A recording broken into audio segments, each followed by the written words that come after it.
I became an artist, and thank God I did, because we are the only profession that celebrates what it means to live a life. This is Viola Davis, legend, icon, queen, standing on the biggest stage in the industry, holding her Oscar like it's a golden microphone. She's not just talking about her win for her role in the film Fences. Oh no. Viola is talking about the artistry of storytelling itself. She's saying that as artists, we get to dive into other people's lives, breathe life into their experiences, and share their truth with the world. And that's, well, it's profound. But here's the thing. We spend so much time telling other people's stories that sometimes we forget to live our own. This episode is about that tension. How art can be this beautiful thing that celebrates life, but the second we turn it into a paycheck, it becomes a job. And not just any job. A job that merges with an industry. A business. A business that's often described as cold, hierarchical, and mechanical. We've taken something so profound and pure, our creative expression, and mixed it with something that can feel impersonal and transactional. That shift changes everything. Instead of waking up excited to paint, dance, or perform, we wake up worrying about deadlines, budgets, and contracts. We start to see our art less as a passion and more as a means to survival. We're no longer creating for the joy of it, but for the paycheck. And the effect that has on us is more impactful than we might realize. It chips away at the very essence of why we started creating in the first place. When your dream turns into survival, things get complicated. With each gig being temporary, the rejections piling up, and the hustle always on, the mental toll starts to build. And let's be honest, sometimes it can make us want to give up on the dream entirely. Because the reality is, the business doesn't care if we have a career. It cares about making money. Our mental health, our lifestyle, even our passion can easily get left in the dirt as the industry marches forward, focused on profit. But that doesn't mean we have to lose ourselves and forget to really live our lives in the process. We can't control how the business side operates, but we can protect our minds. We can take steps to nurture our mental health, to find the balance of being an artist and not suffering mentally because of it. And even if you think you aren't suffering mentally, I'm here to tell you, you are. Now, I know mental health is everywhere right now. It's an oversaturated conversation for sure. But in my opinion, there's a lot of fluff in that conversation. We hear about self-care and mindfulness, and yeah, that stuff sounds great, but it doesn't always dig deep. What we really need more of is education. Like how our brains actually function, especially in this high-stress industry. So, stick with me because I'm going to get a little nerdy, but I promise it's worth it. The more we know about how things like rejection, job instability, and the emotional highs and lows of the creative world affect us, the more we can actually handle it in ways that are healing. It's about moving beyond the surface and really understanding what's going on inside our brains. So, to start it off, let's talk rejection. Touchy subject, I know. Walking into an audition room and hearing the dreaded, "We'll be in touch," or submitting your artwork to a gallery and getting ghosted, it sucks, to say the least. But if you're an artist, rejection is inevitable. You will hear no at some point. But did you know that rejection actually activates the same part of our brain as physical pain? I kid you not. When you're rejected, the anterior cingulate cortex, the same part of the brain that processes physical pain, lights up like it stubbed a toe. So that no from an audition, your brain is reacting like you've been punched in the gut. Research from the University of Michigan confirms that rejection feels just as real. as physical trauma. And it gets crazier.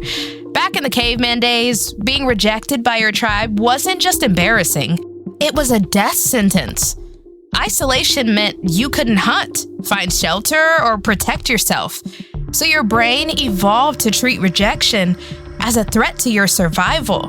And so in today's age, while getting turned down by a gallery won't leave you fending off wolves, your brain still thinks it might. Now, we've been told over and over to suck it up, to move on when we hear a no. We say mantras like, "What's meant for you won't pass you by." And yeah, they help us get through the day, but the truth? These cute quotes are like little bandages over some pretty real wounds in our brain. We've turned rejection into this routine experience, and we don't even realize how much it's hurting us mentally. Because even if it seems small, like a casting director's "thanks but no thanks," it's literal trauma. These moments pile up and they affect our mental wellness in ways we don't even see.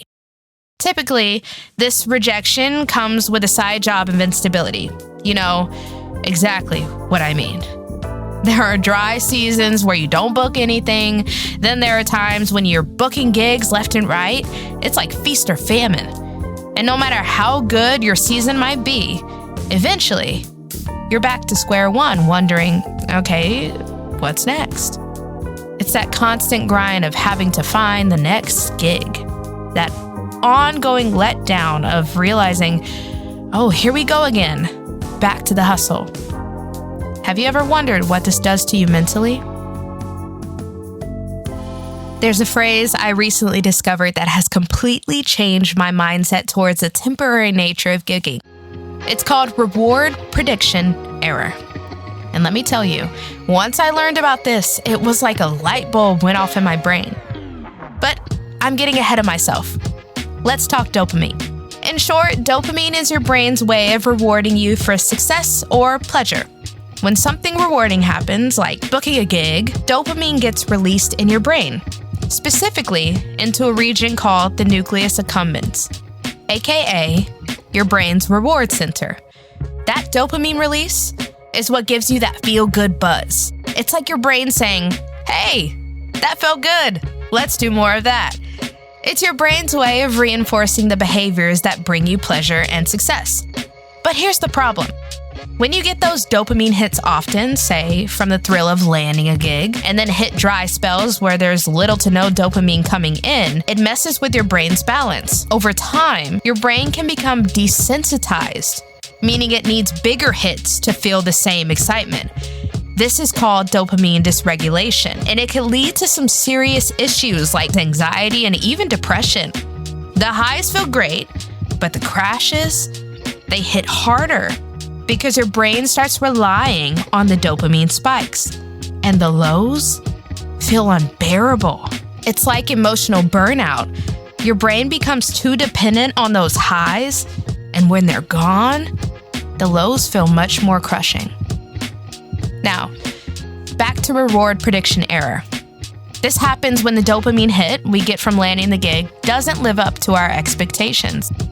We think, yes, I made it, only to realize that the high doesn't last as long as we hoped. It's like we get the gig, but our brain is already prepping for the next letdown, so we can't even fully celebrate the win. We end up constantly chasing the next opportunity, the next gig, because that brief moment of success never quite feels like enough. Learning about reward prediction error actually gave me some relief. I used to think that when I wasn't as excited about booking a job as I thought I should be, it meant I wasn't passionate about the art anymore. But really, my brain was just prepping for the emotional whiplash that comes once that dopamine or high of getting the job fades. So it turns out it wasn't me losing my love for the craft. It was just my brain doing its thing. This emotional whiplash of being on a high, or dopamine hit, only for it to crash all too soon, leaves us stuck in survival mode, swinging between hope and fear. We land one opportunity, and before we can even celebrate, we're already worrying, what's next? Take Amy Winehouse, for example. She was a big-name singer with a voice that defined a generation. Even if you don't know her by name, you've probably heard her hit song, Rehab, where she belts out, "They try to make me go to rehab, and I said no, no, no." It's catchy, right? But beneath the surface, there was a deeper struggle. The song became an anthem, and while the world was singing along, Winehouse was feeling the pressure of her rising fame. The music industry pushed her to keep producing more hits, to go on tour, to always be on, and that constant pressure, combined with her struggles with addiction, took a serious toll on her mental health, and she ended up dying of alcohol poisoning at the age of 27. What started as success quickly spiraled into a cycle of demands and expectations that left her emotionally exhausted. Winehouse's story is just one example of how even when we land the gig or have that moment of success, it's often temporary. The pressure to maintain that success and the fear of what comes next can lead to some serious burnout and emotional exhaustion if we don't protect ourselves. At this point, I could keep talking on and on about mental health and the effects of the artistic lifestyle. Seriously, we could be here for hours. And I didn't even get into the way everything else in our society is having a field day with our mental health. Actually, let me touch on that for just a second. Life is hard. We're constantly trying to stay informed about what's happening in the world, whether it's wars, genocides, mass shootings, or the latest natural disasters. And though it is important to know the current state of the world, we have to acknowledge the emotional toll this takes on us. It can leave us feeling helpless, anxious, and just straight up numb. It's heavy. And then there's social media, which is a whole other beast. We're constantly bombarded with perfect lives, perfect jobs, perfect art, and the comparison game is relentless. The likes, the shares, the validation, or lack thereof it, slowly eats away at our self-esteem, making us crave those dopamine hits, only to feel worse afterwards. And the loneliness? That's real too. Did you know that loneliness has become an epidemic? Even though we're more connected online than ever, many of us feel more isolated than ever. For visual artists and writers, spending hours alone in studios and working on solo projects is just part of the job. But that long-term solitude can creep into anxiety and depression if we're not careful. The lack of real human interaction and genuine community takes its toll, especially for artists, many of whom live in big cities like New York, crammed into tiny apartments without sunlight or greenery, surrounded by concrete and noise. It can feel like nature and peace are things we only dream about. And let's not forget about the daily stressors. All those little things that on their own might not seem like a big deal, but when they pile up, they leave us feeling overwhelmed. Trying to pay rent on time, juggling 2 side jobs, missing the bus, or even something as simple as spending 15 minutes trying to find a matching sock. And yes, it sounds silly, but all of these little stressors stack up until we're mentally drained before the day has even started. Here's the thing. While we can't control the chaos around us, we can change how we handle it. And I'm not talking about some quick fix or feel-good moment that fades after an hour. I'm talking about literally retraining your brain to deal with all of it differently. That's where neuroplasticity comes in. Your brain has this amazing ability to rewire itself. Yes, literally. You can actually strengthen the parts of the brain that help you stay calm, handle stress, and bounce back from life's punches. Imagine building new pathways in your brain that make you more resilient, more focused, and able to keep living even when everything around you feels overwhelming. And here's the kicker. It doesn't take some life overhaul to start the process. I'm going to walk you through a few simple steps that can really change how you deal with the stress and the strain of the artistic life. These are the kind of things that, over time, help you shift out of survival mode and into a place where you're not just getting by, but you're actually thriving mentally. All right, I know this might seem like a weird request, but stick with me for a second. We're going to do a quick breathing exercise together. Whether you're walking around the city, sitting at your desk, or wherever you are, just take a moment to pause. Here's how we'll do it. Take a deep breath in through your nose for 4 seconds, hold it for 4 seconds, and then slowly breathe out your mouth for 6 seconds. Ready? Let's do it together. Breathe in through your nose. 1, 2, 3, 4. Hold it. Slowly breathe out through your mouth. 2, 3, 4, 5, 6. Okay, let's do that one more time. In through the nose for 4. Hold for 4. Exhale for 6. You might be wondering why we just did that. Deep breathing like this actually activates the parasympathetic nervous system, which is basically the part of your body that helps you calm down and shift out of fight or flight mode. It slows your heart rate, lowers your blood pressure, and reduces the stress hormone cortisol. It's like hitting the reset button for your mind and body. This technique is especially useful when we're overwhelmed by rejection, job instability, or even just trying to get into that creative zone before starting a project. Whether we're choreographers about to rehearse or musicians waiting for studio time, a few intentional breaths can really help us get grounded. Another daily practice that can help a lot: stillness. When's the last time you sat in real stillness? I don't mean playing music in your headphones while walking through the neighborhood or having the TV on in the background while you clean. I mean being completely still. No noise, no activity, just fully at one with your brain, body, and soul. It's probably been a while, right? And honestly, it's not like life really allows for that kind of stillness very often. We're busy and constantly on the go, rightly so, but it's something we're going to have to fight for. Even a few minutes of quiet time have been shown to activate the brain's default mode network, DMN, which handles self-reflection, emotional processing, and insights. Pretty important things, especially for an artist. How can we regulate our emotions after getting rejected or after the high of a project if we're constantly filling our minds with the world around us? A simple way to start: set a timer for 5 minutes a day and just sit in complete stillness. No phone, no distractions, just be. Each week, increase that by a minute. Slowly build up and see how this practice changes your mindset. It might feel weird at first, but trust me, those small moments of stillness can bring you back to center.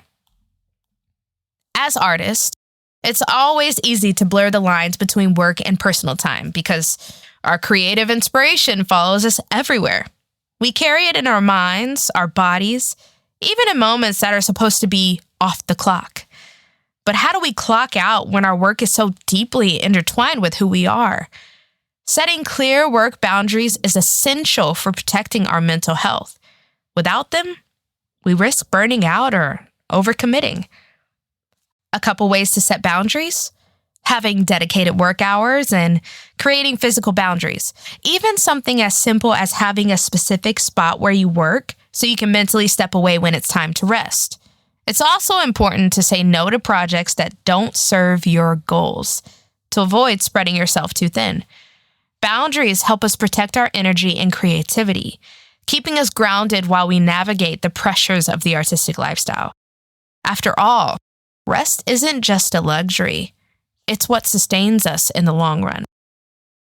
On top of these essential practices, we can use meditation, which helps you build emotional resilience. Journaling allows you to reframe negative thoughts. Spending time in nature can reduce stress and clear your mind. Healthy eating is big too. What we feed our bodies has a direct effect on how we feel. Pair that with staying hydrated and getting enough sleep, and you've got the basics of mental wellness covered. Don't forget the power of therapy or counseling.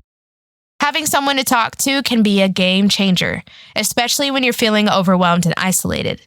And as much as we push through pain, physical movement, whether it's yoga or even stretching, helps boost mood and creativity. Ultimately, these practices won't make the chaos of our lifestyle disappear, but they help us build the mental strength we need to thrive in it. When we signed up for this lifestyle, I think a lot of us thought it was going to be filled with dreaming and hoping for the wonderful possibility of making art for a living. We imagined ourselves living the dream, creating freely, inspiring others, and getting recognized for our work. But here's the part they don't tell you. This lifestyle, with its constant rejection, job instability, and never-ending grind, has a direct impact on our mental wellness and even the health of our bodies. No one ever sat down and explained that the hustle itself can become a source of trauma. Small, but persistent traumatic moments that over time lead to serious mental issues like depression, anxiety, and burnout. And let's be real, if you're in a place wondering whether this life is worth it, I can't answer that for you. But what I can tell you is this: you're not being overdramatic. This lifestyle is hard.